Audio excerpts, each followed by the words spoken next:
தமிழை தன் உயிர் மூச்சென கொண்ட என் ஐயன் பாரதியை வணங்கி அவையோர் அனைவருக்கும் என் வணக்கத்தை கூறி என் கவிதைகளை உங்களுக்கு உரித்தாக்குகிறேன்.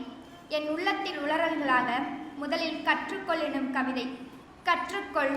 கருவறையிலிருந்து கண் திறந்து கடல் போன்ற இவ்வுலகில் கால் பதித்த நாள் முதல் கல்லறை செல்லும் வரை கடந்து செல்லும் பாதை கரடுமுரடாகத்தான் இருக்கும்.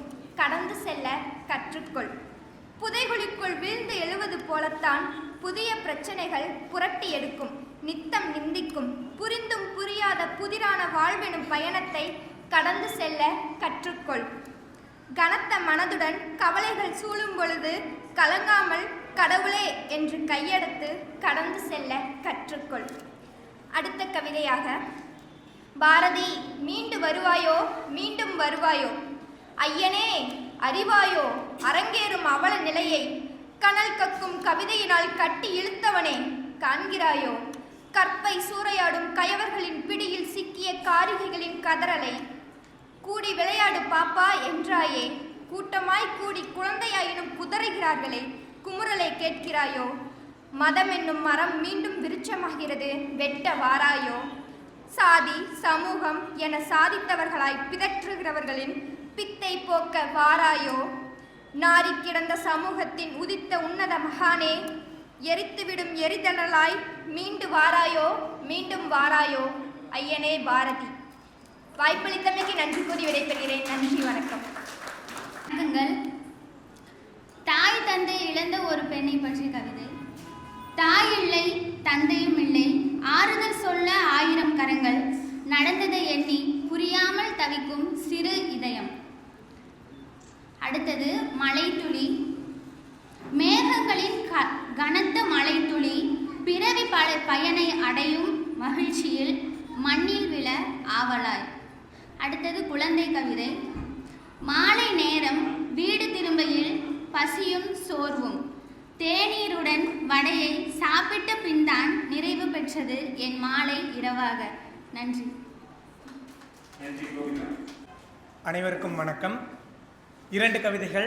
முதலாவதாக அழகு என்ற தலைப்பில், பெண்பால் மட்டுமே என்றும் அழகல்ல, பெண்பால் மட்டுமே என்றும் அழகல்ல, ஆண்பாலின் அழகிய வர்ணிப்பிலேயே அவள் அழகாகிறாள், ஆண்பாலின் அழகிய வர்ணிப்பிலேயே அவள் அழகாகிறாள். ஆண்பாலுக்கும் வாய்ப்பு தாருங்கள், ஆண்பாலுக்கும் வாய்ப்பு தாருங்கள் கொஞ்சம் அழகை அனுபவிப்பதற்கு. கைபேசி. கண்விழிக்கும் முன் கை தானாக உன்னை தேடியது, கண்விழிக்கும் முன் கை தானாக உன்னை தேடியது. இன்னும் சற்று நேரம் எனக்கு உறக்கம் வேண்டும் என்பது போல, இன்னும் சற்று நேரம் எனக்கு உறக்கம் வேண்டும் என்பது போல தொலைவில் உறங்கினாள்.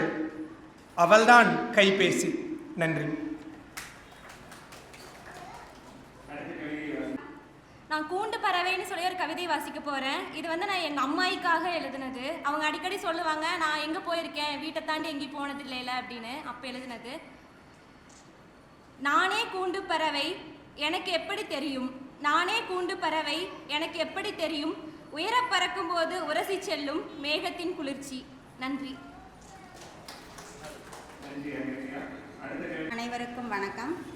காட்சி பிழை அப்படிங்கிற தலைப்பில் என்னுடைய கவிதை.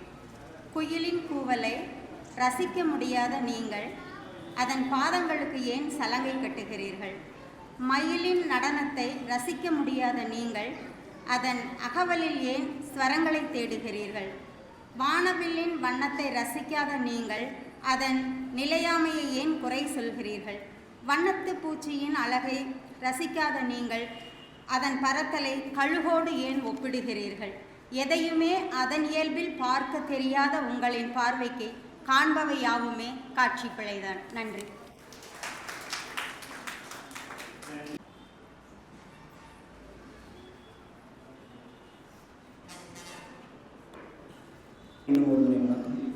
நான் தேர்ந்தெடுக்கக்கூடிய தலைப்பு கிரீடம்.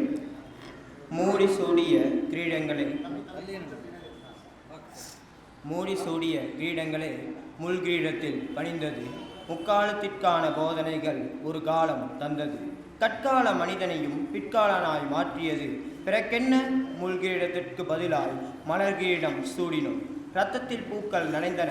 போர்களை தவிர்த்து சிலுவை போரினை அடையாளப்படுத்தின. அவர் மீண்டும் அவதரிக்க விரும்புகிறோம். ஆனால் சிலுவையில் அறவையே காத்திருக்கிறோம். நன்றி, வணக்கம்.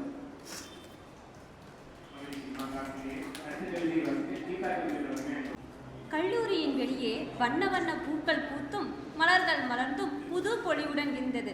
ஆனால் வகுப்பறை மட்டும் வாடியே இருந்தது. நன்றி. யாழன் என்ற தலைப்பில் என்னோட கவிதை. நம் வீட்டு தோட்டத்தில் பூக்கின்ற ரோஜாக்கள் எல்லாம் ஏனோ தெரியவில்லை, உன் முகம் போலவே புன்னகை பூக்கிறது. உன் முகம் வாட பிடிக்காத நான் தான் அப்பூக்களுக்கு குடைப்பிடித்து கொண்டிருக்கிறேன். அதை பறித்து எடுக்கவோ மாலையாக கோர்க்கவோ தெய்வத்திற்கு சூட்டவோ எனக்கு விருப்பமில்லையாளா?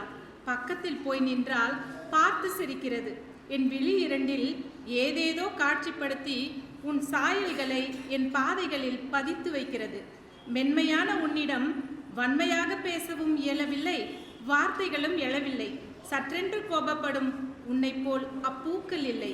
என்னை காணும் போதெல்லாம் சிரித்து கதை பேசுகிறது. நானும் கொஞ்சம் சிரித்து வைக்கிறேன். நீங்காத உன் அன்பின் சிறு துளியில் நனைந்து பறக்கிறது மனது ஒரு காத்தாடியாய். நன்றி, வணக்கம். மதிய வணக்கம். உன் விரல்கள் நடுங்குவதை நான் விரும்பவில்லை. உன் விரல்கள் நடுங்குவதை நான் விரும்பவில்லை. கண்களை கவனித்துக் கொண்டிருக்கிறேன். தழும்பான கோடு பேரழகு. மஞ்சள் பச்சை வெள்ளை சுடிதாரோடு ஒரு நாள் தேநீர் அருந்தியதும், மல்லிகைப்பூ கீழே கிடந்த அந்நாளில் மாங்காய் கீற்று 2 காரத்தோடு உண்டதும் நினைவில் உள்ளது. எப்போதும் புன்னகைத்தபடியே இருப்பாய், கனவுகளின் இளவரசினி. பூமி எங்கும் தன் கால்களை பதிக்கப் போகிறவள் நீ. மெழுகுவர்த்தி ஏற்றி புத்தகம் புரட்டிய உனக்கு அன்று நட்சத்திரத்தின் ஒளி. நெஞ்சின் மீது கைகளை வை, பட்டாம்பூச்சி சிறகுகளை ஏற்றிக்கொள். இமயமலையில் நீ இருப்பதை பார்த்துவிட்டேன். அடுத்ததாக எவரெஸ்ட் மலை போக வேண்டுமா? புறப்படு. நன்றி. வணக்கம். கவிதையோட தலைப்பு குப்பக்கார அக்கா. குப்பக்கார அக்காவுக்கு ரொம்ப நாள் ஆசை, ஊரெல்லாம் சுத்தமாக வச்சுக்க. ஆஃபீஸர் கணக்காக ஆவேசமாக விடியலிலே பறவை போல் பறந்துடும். தெருவாக வழித்து எடுத்து தொடச்சி வச்ச நிலாவாக ஊற வச்சுட்டு போயிடும். மறுநாளும் அதே தெருவை பெருக்கும். குப்பத்து சனங்கக்கிட்ட கோவிக்கும் உரிமையோட. குப்பையை தொட்டியில் தான் போட்டால் என்னாவா? மக்கள் எல்லாம் அதை குப்பையாக பார்ப்பாங்க, புறம் பேசுவாங்க. பணக்கார வீட்டு பக்கம் போவாது. அங்கே மனசுகள்லாம் குப்பை தான்னு அது எப்படியோ கற்றுக்குச்சு. ரோட்டோரத்து மாரியாத்தா கோயிலுக்கு காணிக்க போட்டு வேண்டிக்கும். பெரிய கோபுர கோயிலை திரும்பி கூட பார்க்காது. சாமியிலே பணக்கார சாமின்னு நினச்சிக்கும் போல. கழிவறை பக்கத்தில் படுத்து கிடக்கிற பாட்டிக்கு சோறு கொடுக்கும். பூதாரியாக திரிகிற சொந்த பிள்ளைக்கு கஞ்சி கூட கொடுக்காது. நேர்மையான மனுஷி. பொசுக்குன்னு கிடக்குது ரவையில இருந்து. 3வது வீட்டுக்குள்ள சமைஞ்சி மாதம் 4 ஆச்சு. காவாலிங்க கிட்ட செக்கி செத்தும் போச்சு. வெறிச்சே பார்க்குது தொடப்பட்ட குப்பைக்கார அக்கா. நீ என்ன குப்பத்தலையா பிறந்த, குப்பையை மட்டும் சுத்தம் பண்ணுறேன்னு. நீ என்ன குப்பத்தலையா பிறந்த, குப்பையை மட்டும் சுத்தம் பண்ணுறேன்னு. இந்த வார்த்தையும் எப்பவும் போல குப்பையாக தானே போகும். நன்றி. கடிகாரம் ஓடும் நேரம் தெரியாமல், கண்ணில் கசியும் மலைத்துளியால், மண்ணும் பல மயிரும் நனைந்தாலும் பாவப்பட்ட மனம் நனையாது. வீசும் கூதல் காற்றாய் என்னை விட்டு சென்றதும் வீசி சென்றதும் குளிர்காயும் உன் கூந்தல் நினைவுகளுக்காகவா? நன்றி. அம்மா நீ அழகா இருக்க என்ற மழலை மொழியில் தெரிகிறது ஓவியம் ஓவியனை வரைகிறது என்று. சத்தம் எப்போதும் சண்டையிடும் எதிர்வீட்டின் கூச்சலை கதவடைத்து தடுத்துவிட முடிகிறது. பயணிக்கும் நேரத்தில் பாடலின் இறைச்சலை நிறுத்தம் வந்ததும் நிறுத்திவிட முடிகிறது. கத்திக்கொண்டிருக்கும் மேலதிகாரியின் கரகர குரலை அறைக்குள்ளேயே விட்டு வெளியேற முடிகிறது. தெருக்களில் வாய் தகராறில் வந்து விழும் வாசிப்புகளை முகச்சுழிப்போடு தாண்டிவிட முடிகிறது. செவிப்பறையை மட்டுமே கிழிக்கும் சிலரின் மேடை முழக்கங்களை காதை பொத்தி கடந்துவிட முடிகிறது. பாத்திரம் தேய்ப்பவள் உருட்டும் பசியின் சத்தத்தை மட்டும் எதை கொண்டும் நிறுத்த முடிவதே இல்லை. அடுத்து இன்னொரு கவிதை. உதிர்தலுக்கு எதன் பொருட்டும் நிகழக்கூடும் உதிர்தல், மலர்களுக்கு இருப்பதோ ஒரே காரணம், அது மலர். நன்றி. வணக்கம். அச்சமின்றி புகைப்படைக்கிறது ஊதுபத்திகள், கடவுள் இருப்பது அறியாமல். மின்சாரம் நிறுத்தப்பட்டதும் ஓய்வெடுக்கிறது ஒளிவிளக்குகள். மூன்றாவது ஒன்று, இது பார்த்தீங்கன்னா ஆசிரியர் தினத்தன்னைக்கு நான் ஒன்று எழுதினேன். ஆண்டவனின் இடத்தை ஆசிரியர்கள் பூர்த்தி செய்து விடுகிறார், ஆசிரியர்களின் இடத்தை தான் யாரும் பூர்த்தி செய்வதில்லை. நன்றி, வணக்கம். அனைவருக்கும் வணக்கம். தலைப்பு போதை. குருட்டு வண்டே தேன்போதை மயக்கத்தில் செம்பூவன நினைத்து செந்தியில் மோதி உயிரை தொலைத்தாய். குருட்டு வண்டே தேன்போதை மயக்கத்தில் செம்பூவன நினைத்து செந்தீயில் மோதி உயிரை தொலைத்தாய். அடுத்த தலைப்பு சிந்திக்க.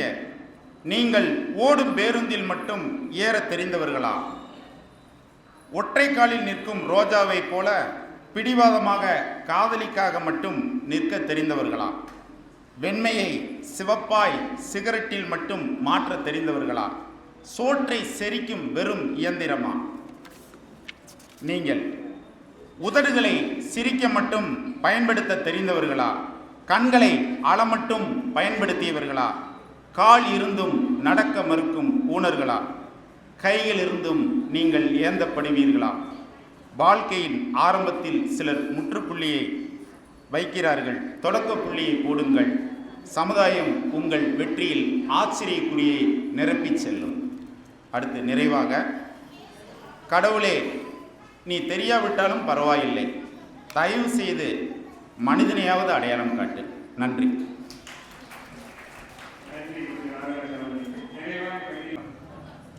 அம்மா சுட்ட வடை, அப்பா எடுத்து பறந்து போனார் திதி நாள். பெற்றவளுக்கு சோறு போடலை, தடபுடல் விருந்து 16ஆம் நாள். பொத்தானை அழுத்தித்தான் மன்னர்கள் பிறந்தார்கள் அட்டை மரப்பில். நன்றி. கவிதையை வாசித்த அனைவருக்கும் நன்றி. கவிதையை வாசித்தவர்களுக்கெல்லாம் ஒரு நற்செய்தி. வழக்கமாக ஒவ்வொரு மாதமும்